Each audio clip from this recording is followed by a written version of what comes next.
कोइडा उप्र विद्यालय रे 113तम वार्षिक उत्सव। अंचल सर्वपुरातन कोइडा सरकारी उच्च प्राथमिक विद्यालय रे 113तम वार्षिक उत्सव महासमारोह रे अनुष्ठित हो जाइछि।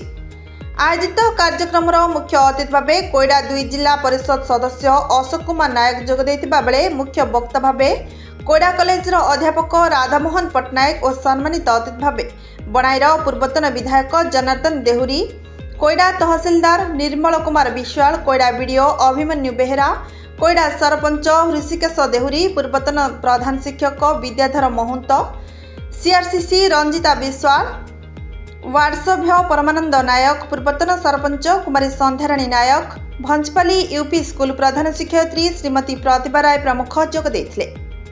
विद्यालय परिचालना कमिटीर सभापति जनार्दन देहुरी पौराहित्य आयोजित एही सभा मंच रे उपस्थित अतिथि विद्यालय शिक्षार्थी और अभिभावक उद्देश्य शिक्षायतन परिवेष्टिनी रे सेमानक भूमिका को अवतरण करी अभिभावक समूह जत्नवान हेबाकू परामर्श देथिले। पूर्व अनुष्ठित वार्षिक क्रीड़ा प्रतियोगिता रे कृति प्रतियोगी को अतिथि द्वारा पुरस्कार वितरण करा जायथिला।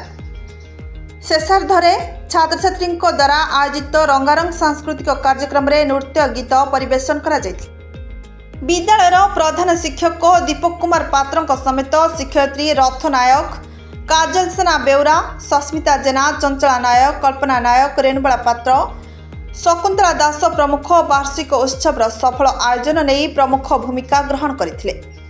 कोइडारू अक्षय विश्वाल रिपोर्ट, नारद न्यूज ओडिया।